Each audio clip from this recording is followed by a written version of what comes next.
Hello, ഞാനിന്നൊരു പുതിയ video ആയിട്ട് വന്നിട്ടുണ്ട് കേട്ടോ. ഞാനൊരു കൂണ് കറി വെക്കാമെന്ന് ഉദ്ദേശിച്ചാണ് വന്നേക്കണേ. ഞാനതിന് 2 പാക്കറ്റ് കൂണും ഒരു ചെറിയ തേങ്ങ ഫുള്ളായിട്ട് ചിരണ്ടി എടുത്തിട്ടുണ്ട് കേട്ടോ. അപ്പം നമുക്ക് ഇതിനിയൊന്ന് തേങ്ങയൊന്ന് വറുത്തരയ്ക്കാം. അപ്പോൾ അതിന് നമുക്കൊരു ചട്ടിയിലോട്ട് തേങ്ങയും ഒരു 5-6 ചെറിയ ഉള്ളിയും ഒരു കതിർപ്പ് കരിയാപ്പില എല്ലാം കൂടെ ഇട്ട് കൊടുത്ത് ഇതൊന്ന് വറുത്തെടുക്കാം കേട്ടോ. തേങ്ങ നല്ലോണം വറുത്തെടുക്കണം. അപ്പോൾ ഇതൊന്ന് വറുത്തെടുക്കാം നമുക്ക്. ഈ കൂണ് കറി നല്ലതാട്ടോ. പണ്ടൊക്കെ എൻ്റെ അമ്മയൊക്കെ വറുത്തരച്ച് വെച്ചിട്ട് കൂണ് നോക്കാനായിട്ട് പോണേ. അങ്ങനത്തെയൊക്കെ ഒരു കാലം ഉണ്ടായിരുന്നു കേട്ടോ. പിന്നെ ഏകദേശമൊക്കെ മൂത്ത് വന്നിട്ട് നമുക്ക് ഇനിയിപ്പോൾ ഇതിലേക്ക് എണ്ണ ഒഴിച്ച് കൊടുക്കേണ്ട ഒരു സമയമായിട്ടുണ്ട്. ഒരുമാതിരി തേങ്ങ ആയിട്ടുണ്ട്. നമുക്ക് ഇനി ഇതിലേക്ക് എണ്ണ ഒഴിച്ച് കൊടുക്കാം കേട്ടോ. ഞാൻ ഓയിലൊഴിച്ച് കൊടുക്കുകയാണ് ഇതിലേക്ക്. ഇച്ചിരി നന്നായിട്ട് ഒഴിച്ച് കൊടുക്കണം. എന്ന് വെച്ചാൽ ഇത് അരച്ചെടുക്കുമ്പോഴേ നന്നായിട്ട് അരഞ്ഞ് കിട്ടാന്ന് വെച്ചാൽ നമ്മൾ മിക്സിയിലൊക്കെ അല്ലേ അരയ്ക്കുന്നത്.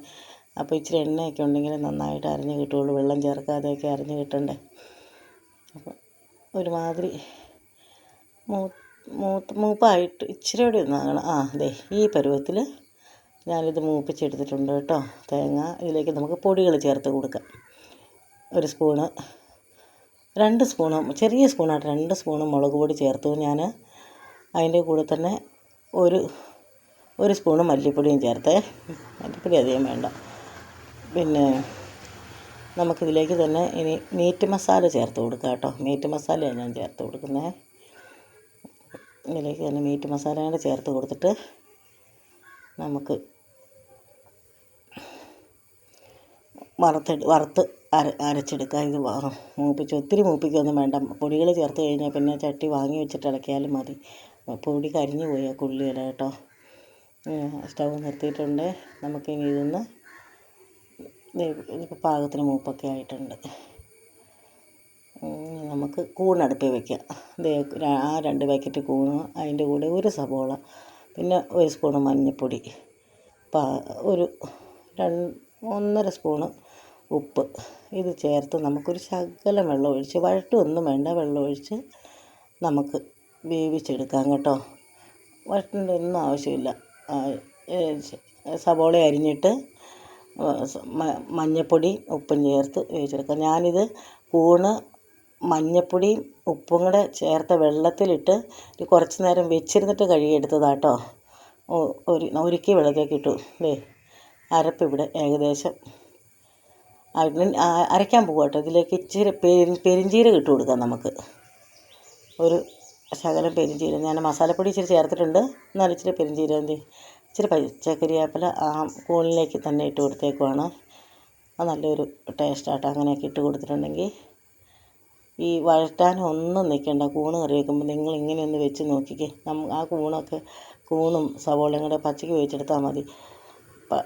വഴറ്റാതെ എണ്ണയൊന്നും ഒഴിച്ച് വഴറ്റാതെ വേവിച്ചെടുത്താൽ മതി. പിന്നെ അതിലൂടെ പച്ചമുളക് കീറിയിടേണ്ടവർക്ക് പച്ചമുളക് ഇടാം കേട്ടോ.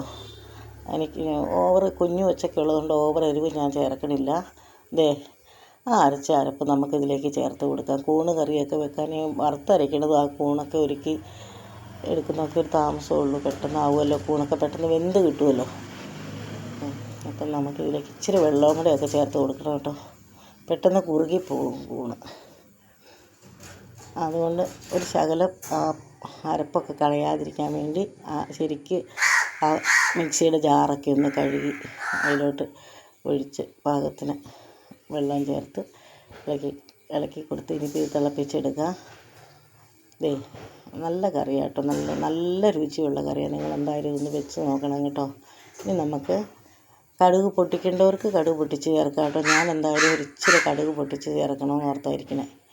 ഒരു ശകലം കടുക് ഇതിലേക്ക് പൊട്ടിച്ച് ചേർക്കാം കേട്ടോ. ഒരു തിളയൊക്കെ വന്നിട്ടുണ്ട്. ഇത് നന്നായിട്ട് ഞാൻ ഇച്ചിരി വെള്ളം ചേർത്ത് അരച്ച. വെള്ളം ചേർക്കാതെ അരയ്ക്കുകയാണെങ്കിൽ നല്ലതാട്ടോ. എണ്ണ വെച്ചു, കടുക് ഇട്ട് കൊടുത്തു. അതിൻ്റെ കൂടെ ഇച്ചിരി കടുക് പൊട്ടി കഴിയുമ്പോൾ ഇച്ചിരി ചെറിയ ഉള്ളി ചേർത്ത് കൊടുക്കാം നമുക്ക്.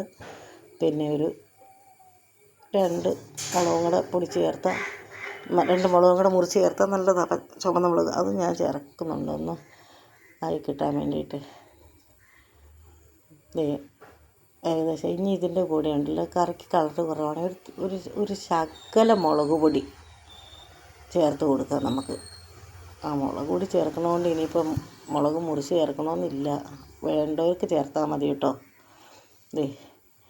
ഞാൻ മുളക് പൊടി ചേർക്കുന്നതുകൊണ്ട് ഞാൻ മുളക് മുറിച്ച് ചേർത്തില്ല. അപ്പോൾ ഇത് ഒരു ശകലം മുളക് പൊടി ചേർക്കുന്നത് എന്നാന്ന് വെച്ചാൽ ആ കളറ് തെളിഞ്ഞ് കിട്ടാനാണ് കേട്ടോ, നല്ല കളറായി കിട്ടും.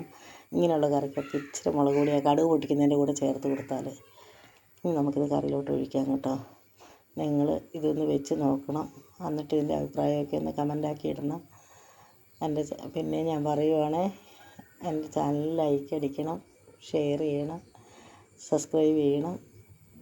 എപ്പോഴും പറഞ്ഞ് മുഷിച്ചിലാവുക അല്ലേ, എന്നാലും എനിക്ക് പറയാതിരിക്കാൻ പറ്റുമല്ലോ, എല്ലാവരിലേക്ക് എത്താൻ വേണ്ടിയിട്ടാണ് കേട്ടോ. ഇത് നല്ല കറിയായിട്ടുണ്ട് കേട്ടോ. നിങ്ങളെന്തായാലും കൂണൊക്കെ, ഞാൻ കടയിൽ നിന്ന് മേടിച്ച കൂണാണ് കേട്ടോ, 2 പാക്കറ്റ് കൂണാണ് ഉണ്ടാക്കിയത്. ഇഷ്ടം പോലെ കറി ഉണ്ടാകും. നല്ല നല്ല കളറൊക്കെ ആയിട്ടുണ്ട്, നല്ല ടേസ്റ്റാട്ടോ. ഇങ്ങനെ നിങ്ങളൊന്ന് ഉണ്ടാക്കി നോക്കിക്കേ, നല്ലതായിരിക്കും കേട്ടോ. അപ്പോൾ ഇനി പുതിയ